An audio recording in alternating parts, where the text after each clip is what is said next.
Hello Bennington students, I'm Penelope, the principal avatar for Eileen Scully, and historian on the Bennington faculty for quite some time.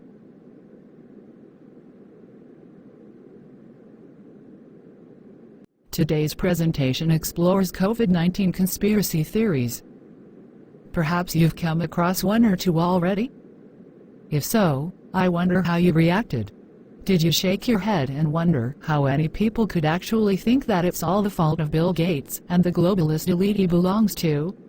Did you wonder even briefly whether there might be something to these conspiracy theories? I mean, wow, how convenient it is for governments to impose curfews, bail out transnational corporations, suspend environmental regulations, partner up with Google and Apple to track populations, for their own good. Please, join me. So, I hope today's presentation is informative, engaging and even thought-provoking.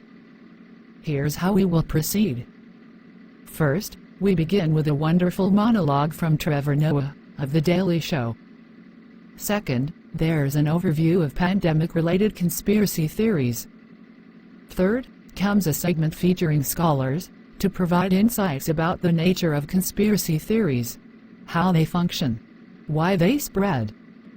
It turns out that human beings are hardwired to connect dots, spot patterns, suspect others around them, and so on. We are also hardwired to connect those dots into narratives. The presentation then moves on to a few examples of conspiracy theories that turned out to be true. One of the required readings. Wait, did I say required? This is Bennington. We have no requirements, right? Well, it's complicated. Let me point you to the commencement statement that we read every year at graduation. Bennington regards education as a sensual and ethical, no less than an intellectual, process. It seeks to liberate and nurture the individuality, the creative intelligence, and the ethical and aesthetic sensibility of its students, to the end that their richly varied natural endowments will be directed towards self-fulfillment and towards constructive social purposes. We believe that these educational goals are best served by demanding of our students active participation in the planning of their own programs, and in the regulation of their own lives on campus. Now, here's the part one want to emphasize today. Student freedom is not the absence of restraint, however. It is rather the fullest possible substitution of habits of self-restraint for restraint imposed by others. The exercise of student freedom is the very condition of a meaningful education, and an essential aspect of the nurture of free citizens, dedicated to civilized values and capable of creative and constructive membership in modern society. Okay. Let's get back to conspiracy theories and today's presentation. Wait.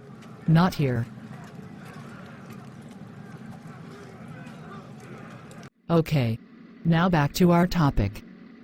So, Jeffrey Bale's article reminds us that sometimes conspiracy theories turn out to be true. It's certainly important to test the truth of persistent and alarming conspiracy theories. But Jeffrey Bales also notes that sometimes what seems like political paranoia is actually political realism. Let's add to that, sometimes, fears and resistance that are condescendingly dismissed as ignorance, anti-science, and so on, turn out to be very wise suspicion and the absolute determination to resist subjugation and obliteration. The CDC reports that current data suggest there is a disproportionate burden of illness and death among racial and ethnic minority groups. Alongside those reports, we have officials and social influencers practically daring mayors and governors to reopen businesses, relax social distancing guidelines, and so on. They say we cannot let the cure be worse than the problem. There are certainly dots here to be connected. Moving on to part 3 of the presentation. We focus on what's being called the new conspiracism. I hope you find this section especially thought-provoking. At the close of the presentation, I will rejoin you. With coronavirus completely changing our way of life, there have been many questions that it has forced all of us to ask ourselves. Like, if grocery store workers and delivery people are essential workers, then shouldn't they earn a living wage? Should healthcare be tied to employment? Is it okay to have a romantic relationship with your houseplants? But once we get out of this, Once this is all done and we can finally leave the house and do normal things like tongue kiss our Uber drivers, there's going to be one question that people want an answer to more than anything. Where in the hell did this disease come from? Because before the virus shut down the world, people were happy. People were happy to accept the official explanation from China, which was that the virus originated at a live animal market where it somehow jumped from a bat to a human. And we were like, okay, I think that's the plot of Dark Knight, but we'll accept it. But now that all of us have been stuck in the house with nothing to do except throw our cats' birthday parties over Zoom, everyone at home has had time to come up with some theories about how exactly they think this whole thing went down. Now, I've also been spending a lot of time online, and the most common conspiracy theory I've seen is that the virus jumped from a bat to a human the same way Oreos jumped from packaging into my roommate's mouth. I know where they're going, Billy. I see you. And this is a theory many people were willing to accept because of racism. People are saying that in China, they eat all kinds of crazy things. Hell, I heard they eat cookies with a piece of paper inside. I was also ready to believe this pandemic could have started as a food thing because, look, man, I've been in situations where food starts a thing. Like I was on a flight once where one person ate a tuna sandwich, but then we all paid the price. So the story made sense until it came out that those viral videos of people eating bat soup weren't even filmed in China. Yeah, and then we found out that viruses can't survive cooking anyway. So that was out the window. Then I heard about a different conspiracy theory that totally makes sense. You see, it turns out Corona was never just a virus. No, it was actually a weapon created to take old people out. If you go online, there's no shortage of conspiracy theories. All right, so here's one. The virus was bioengineered in a lab by scientists to be used as a weapon or a form of population control. This is a theory former politician Bronwyn Bishop has also suggested. It is to get rid of non-productive Chinese in the Chinese community. In the words of George Bernard Shaw, should be eliminated. So they don't have to be fed. Whoa. Roseanne Barr is calling the novel coronavirus pandemic a ploy to kill baby boomers. You know what it is, Norm? I think they're just trying to get rid of all my generation. All right, now this theory made complete sense. Who dies the most from the virus? Old people. Who dies the most anyway? Old people. Bam, it's the perfect crime. And think about it. As soon as people started saying, okay, boomer, all of a sudden we got coronavirus and old people are dying. That can't be a coincidence. And you might be asking, oh, why would anyone want to take out all the old people? Well, I don't know. Maybe it's because someone was tired of giving up their seat on the bus. Maybe restaurant owners are just tired of having to open for dinner at 3 p.m. Maybe young people were just tired of getting their ass whipped at bingo. The point is, the motive is there. Now, I will admit, as much as I wanted to believe that theory, I had to let it go. Okay? Because a team of scientists with degrees and qualifications, they sequenced the genome of the coronavirus. They broke it down, and they found that unlike every butt in Miami, this virus definitely wasn't man-made. So, okay, fine. Maybe this wasn't a biological weapon designed to destroy the slot machine economy. But that wasn't my favorite theory anyway. Because there's one theory that actually makes the most sense. And it was this. There's a conspiracy theory sweeping the globe that coronavirus is caused by 5G technology. The theory is that 5G damages the human immune system. All of us should know what's taking place right under our noses. What 5G actually does, it absorbs oxygen, and that's really important to know. 5G gets switched on, people drop like flies, and all of a sudden you've got the excuse because, well, there's a virus going on. Some people in the UK bought into it so much they started lighting cell phone towers on fire. 5G burning, burning, burning, burning, burning. Yes! Burn those cell phone towers down! We gotta put an end to coronavirus and all group chats. I don't know who any of you people are, but I did not ask to be a part of this group. Now, I know some of you are sitting at home right now smug, like, oh, how does 5G cause a virus? I'll tell you how. Ask yourself this question. What is 5G? It's a super fast network that runs through the air. You know what else goes through the air? Coronavirus. What else goes through the air? Superman. And what burger did I eat while watching the last Superman movie? Five Guys. Five Guys, 5G. I rest my case. Now, I'm not gonna lie. There are a few coverage gaps in this 5G theory. Just a few things that make me doubt. For starters, every part of this theory is completely ridiculous and biologically impossible. Not to mention, coronavirus has also exploded in places where they don't even have 5G, so I haven't figured that out yet. And 5G, just like 4G and 3G before it, is broadcast at such a low frequency, it's too weak to do any damage to you. Yeah, so saying 5G makes you sick is sort of like saying an iPhone flashlight gave you a sunburn. In fact, 5G broadcasts in the same range as a normal radio. Yeah. And let's be honest, the most dangerous thing we've gotten from a radio wasn't a virus. It was Mambo number 5. And that only killed, what, 6,000 people tops? So, where did the coronavirus come from? I don't know. Are you happy I said it? I don't know. But I'll tell you this. I don't care if any of these conspiracy theories have been debunked. I'm not taking any chances. From now on, I will no longer be ordering the Popeye spicy bat sandwich, even though it's delicious. I also decided I'm not going to get old. It's just too risky. And most importantly, I've stopped using cell phones. Yeah, no 5G for me. From now on, I only use a pager. And yeah, I know that makes it harder to send nudes, but I'm going to do my best.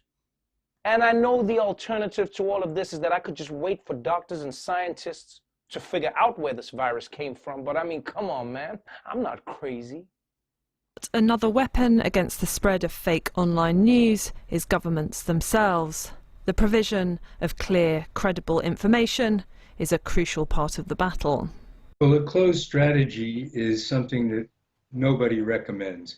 What people recommend is empowering the population by helping them understand what's going on and what they need to be watching out for in order to prevent themselves from getting infected and to prevent others from getting infected from them. So it's really openness that is necessary in these outbreaks. We have contained this. I won't say airtight, but pretty close to airtight. What does that mean for countries where leaders have seemed keen to play down the seriousness of the situation? Now the Democrats are politicizing the coronavirus. You know that, right? Coronavirus. Think of it. And this is their new hoax. Foundations of society are still relatively intact, but the following conspiracy theories should still be enough to have you suspicious of everything, from the talking heads you see on TV to that cold glass of beer in front of you. I've stumbled onto a major company conspiracy, Mac. How about that for stress? PRISM. NSA whistleblower Edward Snowden dropped a bombshell on conspiracy hounds and regular folks alike in mid-2013. His revelations were vast and wildly complex, but here's the only thing that matters. The U.S. government has been spying on its citizens for years. Yes, plural, years. The big writhing mass at the center of this can of worms was PRISM, a secret espionage program under which the NSA had been monitoring the digital communications of American citizens. With PRISM, the government can pull private user data from companies like Google, Microsoft, and Apple. The agency had also been collecting detailed phone records from the public since 2001, intercepting millions of text messages, and even potentially spying on foreign governments and world leaders. But despite Snowden's revelations and the burning glare of public scrutiny, the government hasn't really backed off all that much. According to a Facebook transparency report, 78,890 account information requests were made by governments around the world in the first half of 2017, an all-time high. MK Ultra. The U.S. was steeped in a heavy fog of fear and paranoia at the height of the Cold War, and the government was determined to keep up with Soviet advancements in psychological warfare by any means necessary. According to witness testimony and classified papers released in 1977, the CIA had been investigating the effects of hallucinogenic drugs like LSD in a series of behavioral modification studies known as Project MK Ultra. Between 1953 and 1964, drugs were administered to U.S. citizens without their knowledge or consent, and usually without medical supervision, just to see what would happen. Universities, prisons, and hospitals were among the testing grounds, and addicts and terminal cancer patients were among the victims. Naturally, Canada's failed gaydar experiment. Canada was among the first nations to officially recognize same-sex marriage, but the country wasn't always setting progressive precedents. The government's development of this machine in the 60s is a shameful case in point. During the Cold War, the Canadian government hired a university professor to develop a technological method of detecting homosexuality in people, according to CBC. Thousands of dollars were poured into this research, and the so-called fruit machine was the result. Subjects were shown pornographic images while cameras monitored their pupils for dilation, which apparently indicated arousal. The intention was to use this method to keep gay people out of public service in the military. Funding was pulled in 1967, but thousands had already lost their jobs. Prime Minister Justin Trudeau delivered an apology to LGBT Canadians in the House of Commons in 2017 for having gone through all this. For state-sponsored systemic oppression and rejection, we are sorry. What does your basic conspiracy theorist look like? If I ask people to close their eyes and imagine who that person is, most of them are going to think of a white, male, middle-aged, look a lot like me. Tinfoil hat? Perhaps. Living in the mother's basement with a ham radio, but conspiracy thinking cuts across race, gender, political party. Most everybody believes some kind of conspiracy theory at some point. Psychologist Rob Brotherton says human beings are skeptical of coincidence and think in terms of cause and effect. One of the main jobs that our brain has is to spot patterns in the world, to spot things where A seems to be connected to B. And when something big happens, like a terrorist attack or a mass shooting, we assume there must be an equally big explanation for it. Like the JFK assassination, a lone gunman assassinating the president, changing the course of history, that's a very small explanation for such a big event. We want a much more complicated explanation than there is. Like a vast conspiracy involving hundreds or thousands of people ongoing throughout time. Conspiracy thinking is a spectrum. Some of it is ludicrous and some is quite reasonable. Governments do keep things from us. And perhaps for that very reason, Professor Uszynski thinks a little dose of conspiracy thinking actually may be good for democracy. Conspiracy theorists have for decades pushed for the release of more documents relating to the JFK assassination. That's a good thing. Conspiracy theorists pushed for the 9/11 Commission. That was a good thing. A world without conspiracy theories might be a very dangerous one, because at that point, no one's able to question power structures.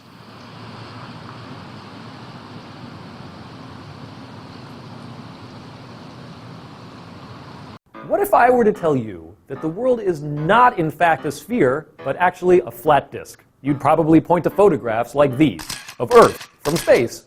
And then I'd say, hey, if you want to trust the space agencies to tell you the truth, go ahead. But if you ask me, they're part of a conspiracy to lie to you. And then you'd say, what about the fact that if you fly in one direction long enough, you end up in the same place? Ha! That's just what the Illuminati wants you to think. That's why they control the flight patterns, to make you think you're going in a straight line when you're actually flying in a circle. This is Argument Clinic, a series about spotting bad arguments on the internet, where today we're talking about conspiracy theories.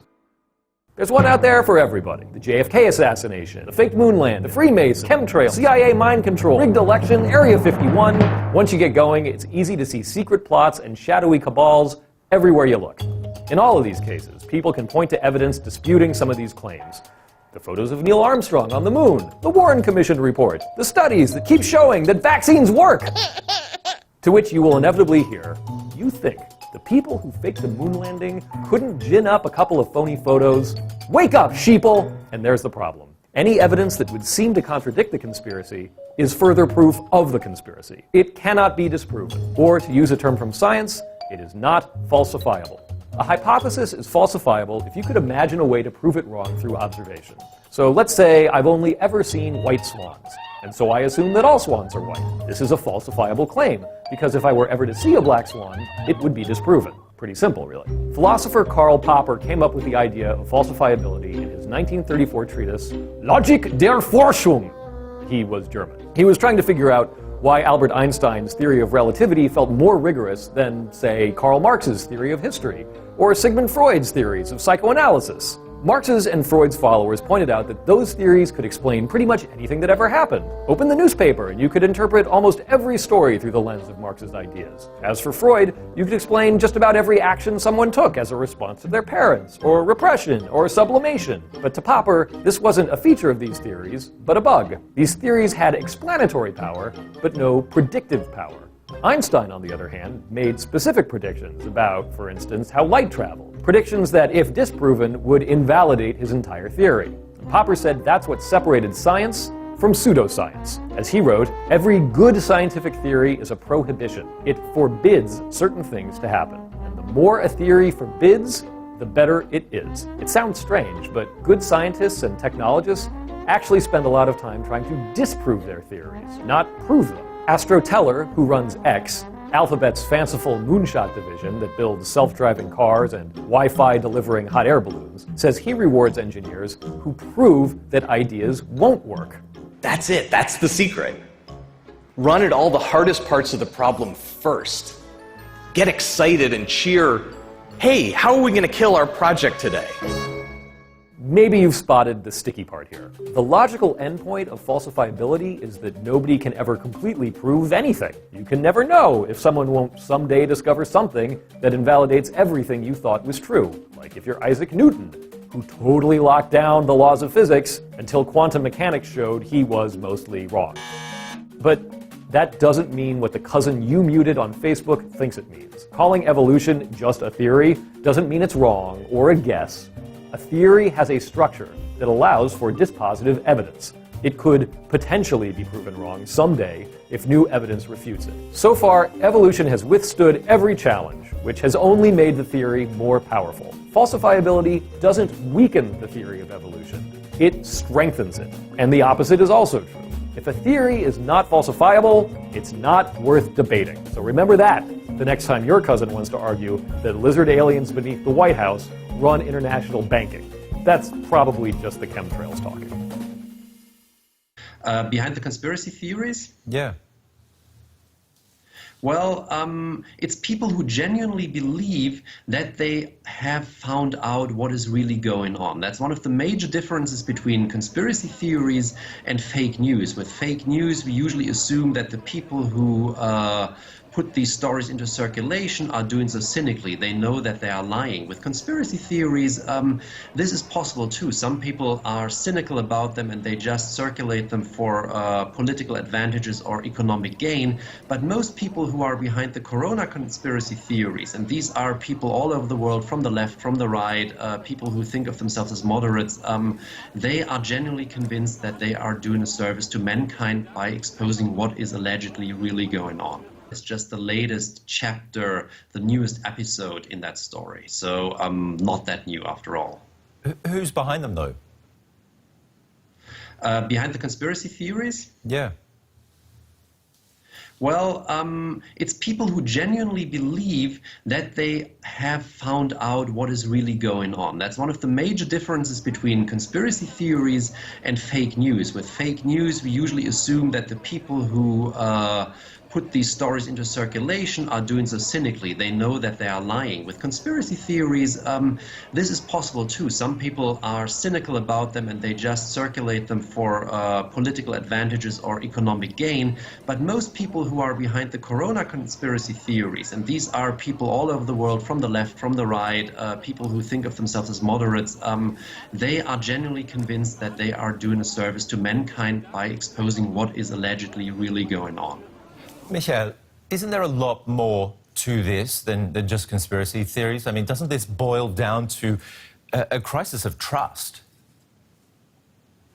I think it's a symptom of a crisis of trust. And I think that we see a larger crisis of trust and a fragmentation that is running through Western societies, particularly pointedly with regard to conspiracy theories, because here we have two publics that actually are looking suspiciously at each other. There's one public that is worried about conspiracy theories, and there is one public that is worried about conspiracies. And these publics look at each other, they watch each other, and realize that the other is out of touch with what they realize is reality. So from the perspective of the reality that you and I are in, of course, there is a problem with trust. There's a problem with trust in traditional expertise, in science, in politicians, that makes solving the problems that we have to solve as countries and as the whole world really difficult.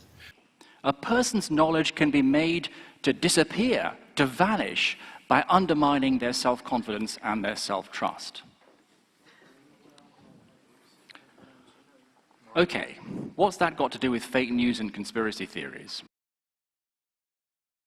So what I want to suggest to you is that one of the actual and indeed intended effects of the proliferation of fake news and conspiracy theories is to undermine, to erode our confidence in our ability to know what the world around us is like and how it works. Yes, well, conspiracy theory in its classic form is a kind of explanation of an event. It says that 19 men in a remote corner of Afghanistan could not have brought down the World Trade Center and assaulted the Pentagon, or that a lone gunman could not have killed John F. Kennedy. So that's conspiracy theory, and conspiracy theorists really do a lot of work. They're like scholars. They have dots and patterns and evidence and argument, and sometimes these conspiracy theories are true, sometimes they're not, sometimes the evidence is warranted, sometimes it's not. But in any case, a conspiracy theory really is an attempt to persuade people that the unintelligible is intelligible and the unbelievable is believable by giving them reasoning that we can understand, whether we accept it or not. What we have today is the decoupling of conspiracy and theory. We have conspiracy without the theory. We have sheer assertion by President Trump. Obama tapped my phones in Trump Tower. Or the election was rigged. I really won the popular vote, except that Hillary Clinton managed to bus 3 million illegal voters to the polls. Or Pizzagate. Which is the most fantastic of all. And the point is that there are no dots, there are no patterns, there's bare assertion, or there's innuendo, or I'm just asking questions. And this kind of conspiracism has consequences that the classic conspiracism, I think, conspiracy theory does not. Well, then that begs to follow up. Well, what are the consequences that are different in the case of this new sort of wave of conspiracism? Because what's being called for is not a belief in an argument. What's being called for is repetition and assent. And what makes this new conspiracism true enough is that a lot of people are saying it. That's Trump's mantra. Asked whether, for example, George Soros is bribing people to come across the southern border, Trump will say, it's true enough. A lot of people are saying it. And what that indicates is that what you're looking for is a kind of assent or repetition that's really political participation and political identification. And its consequences for us, I think, are as a nation and as public discourse are really significant because, for one thing, it's very disorienting. That is, they have changed the notion of what it means to know something. The challenges have barely begun. But this new virus could also raise some very 21st century questions about the gatekeepers to information in a crisis and ultimately about who we trust. Joining me now is Victoria Baines, a former Facebook Trust and Safety Manager, and Anna-Sophie Harling from NewsGuard, an online browser extension which reports on digital misinformation and monitors news websites for reliability. And Anna-Sophie, if we start with you, you've been having a look at inaccurate sources of information online when it comes to coronavirus. What have you found? So we've seen that overwhelmingly users around the globe, when they're going on sources like Facebook and Twitter, are accessing what we would call red-rated sources or unreliable sources of corona information. We've seen that sources like the WHO, and the US's Center for Disease Control have amassed shares and engagements on Facebook over the last couple of weeks, around 34,000, whereas the red-rated health sources that are spreading coronavirus misinformation have amassed something like 52 million engagements. And that's quite shocking. We're seeing similar numbers coming out of the UK. Despite Facebook's best efforts, the NHS website is not receiving much traffic in the UK, as opposed to some US red-rated sources, actually, that we're seeing being shared widely in the UK. Victoria, Facebook's made this announcement, but how easy is it for them to take down this sort of information, misinformation? From what I understand and from what we've seen, reporting and taking down the material when it's been reported is just one of the measures that companies like Facebook, and I would say also Google, with Google Search and with YouTube, that they're taking at the moment. They're working with the World Health Organization and with the NHS, so they have a hotline, if you like, from those official sources, but they're also promoting those official sources. So people logging into Facebook today and using Google Search today will have noticed that there are SOS alerts at the top of their news feeds and on their search pages when they search for coronavirus. Then behind the scenes, there will also be another approach to try and investigate, identify and remove some possible sources of coordinated disinformation, which is something that President Putin, of course, has alluded to today. It's not impossible that hostile actors will be looking to sow disinformation deliberately. I mean, from what you're saying, Anna-Sophie, the misinformation is spreading almost as quickly as the virus. I mean, we've had a look, I mentioned some of them earlier, but you know, anti-vaxxers talking about this being a weaponised disease, a weaponised, issue, that it's going to undermine Brexit. All sorts of kind of crazy ideas are out there. It's just spreading. Yeah, and it's not new. Coronavirus didn't cause misinformation. Online misinformation and disinformation has existed for about as long as the tech platforms have existed, right? And what we're seeing is that this is being brought to the foreground, that the tech platforms are really taking action now. But what we at NewsGuard would like to see is that these sorts of actions, promoting quality content and bringing greater transparency to the platforms, educating consumers about how to locate quality sources, this is something that should extend beyond coronavirus. It's really the kind of actions we would want the tech platforms to see every day, to empower consumers with quality information. You touched on it earlier, but is it more Russian bots, for example, spreading these conspiracy theories, or more people who are misinformed and just putting things that are wrong online? So far, we've not seen a lot of evidence of Russian bots, although that may emerge over time. To follow on from what Anna-Sophia was saying, that what I would really like to see is much more responsibility from members of the public to check what they are seeing, because there is a very good analogy between cybersecurity and the spread of infection. It's not for nothing that we talk about computer viruses spreading and, computer infections. I would like to see people taking responsibility for what they share with their friends and family in exactly the same way as we talk about not spreading coughs and sneezes. I would just like to add to that, that when you give people that responsibility, you also need to give them the tools to make informed decisions.